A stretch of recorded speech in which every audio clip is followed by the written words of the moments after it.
para sa atin mga boss malaya na din tayo no. Ang isang malayang bansa, no, tayo-tayo mismo. Tayo-tayo mismo yung nagpapatakbo ng ating bansa, tayo-tayo yung mismong sumosolve ng mga problemang ganyan, mga bossing. Isa na din yun sa isinisigaw ng ating Pangulo. Pero kung sasabihin na meron bang hawak talaga itong mga wala.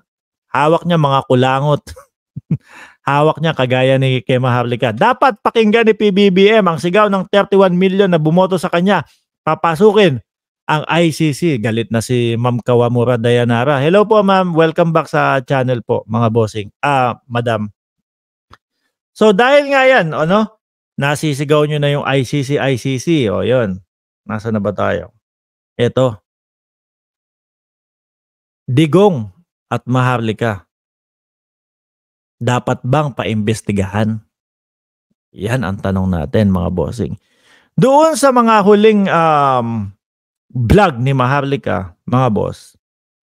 Sa mga huling vlog ni Maharlika, natukoy nga nito, no? Ang mga pinagmulan naman nitong mga na to, pulburon-pulburon na to, si Duterte. Ayan! Kung narinig nyo po, di ba, mga kababayan? Siya naman ang mga pinagmulan nito Kaya galit na galit si Banat Baydyan kay Maharlika no? Sinasabi, Trojan horse yan.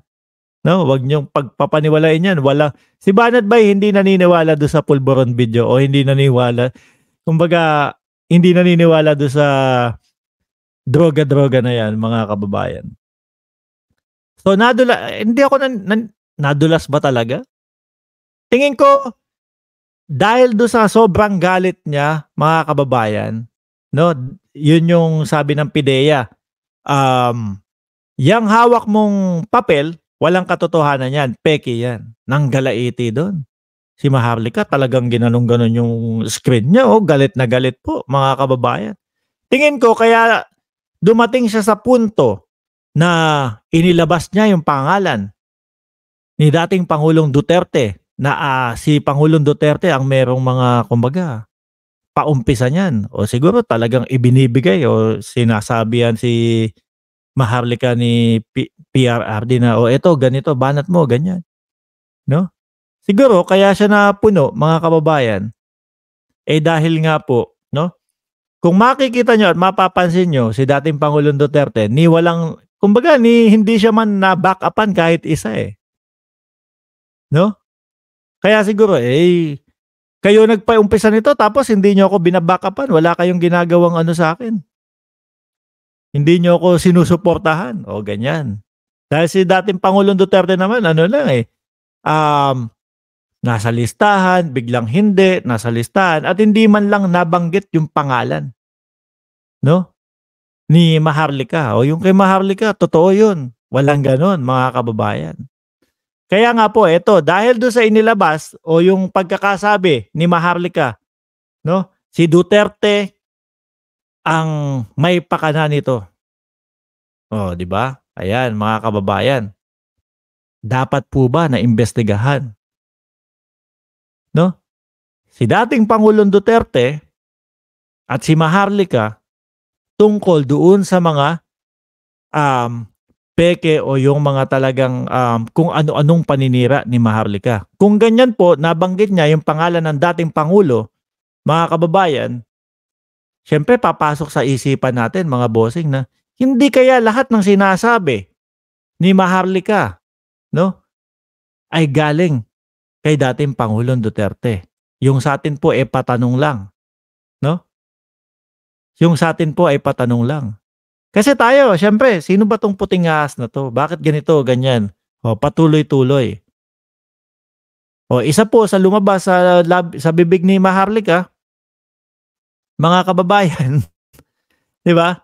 Isa doon sa sinabi ni Maharlika, galing lahat to kay Duterte. Galing, nag-umpisa tong pulburon na to, etong mga ganitong tungkol sa droga dahil kay dating Pangulong Duterte. Galing sa kanya to. Ayan, baka hindi. Siyempre kapag naumpisa mo ng may nasabing ganun, iisipin mo lahat na yan. Diba? Posible na lahat na yan. Nagagalit tuloy yung mga DDS sa atin, no? Nagagalit yung mga DDS sa atin. Yun ang tanong natin, dapat ba na maimbestigahan? Kasi po, patong-patong na din po ang naging kaso ni Maharlika, mga bossing. Oh, dahil po sa mga paninira. Eh kanino ba nanggagaling? Eh isa sa nabanggit niya, Duterte. Ayan. Baka kaya ayaw ni Robin Padilla na maimbitahan si dating Pangulong Duterte, mga bossing. Di po ba? Ang dami po eh, kasi kapagka na ano yan, mga boss, kapagka napatawag sa Senado yan, lahat nakakalkalin po dyan eh. No? Nandiyan na yung papasok na yung pagtatanong sa West Philippine Sea, ano ba yung mga ipinagkasundo mo, bakit biglang ang China eh sinasabi na kailangan tanggalin yung BRP Sierra Madre. Oh, hindi pwedeng magpasok ng kung ano-ano, tubig at pagkain lang, hayaang mabulok yung BRP Sierra Madre. Ayan, no? Lahat po 'yan. At mare-relate din po no kapag si Maharlika naman hindi naman na-attend sa Senado 'yan eh. Matigas lang ang mukha niya na sabihin na ano eh, na ipatawag niyo ako sa Senado, madami ako sasabihin ganito. Eh yun yung mga simpleng summon sa kanya tsaka yung mga kaso niya tinatakbuhan niya eh. Mga bossing, di ba? Lahat po yan matatanong. Ikaw ba ang nag-uutos kay Maharlika? Oh.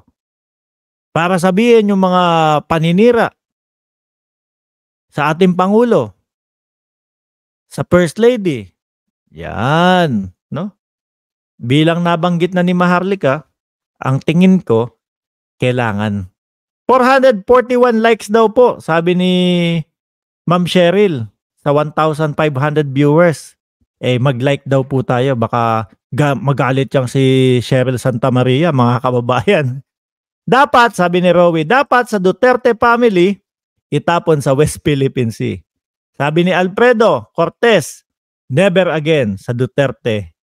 Pero nababasa ng tao yan. Ano? Judah Discovery. Sana imbestigahan lalo na sa Davao, marami na daw Chinese student. Naku, talaga yan. Nababalita po yan. Ano? Ito. Yung mga nagsasabi na maayos ang korte sa bansa ay hibang. O yan, hindi na naniniwala pati sa Korte Suprema, sa korte. Di nyo nakita. Ginawa ni Duterte sa mga korte yung ombudsman. Aso niya. O, inimpeach niya si Justice Sereno. Lahat kontra sa kanya. Siniraan niya. Nalito ko sa ano mo, sir. Sorry. Nalito ko doon sa comment mo. Ayan. Tumuloy tayo dito. Ito kay ma'am. Teresita Tan, si Digomonyo. Nandadamay ng mga tao.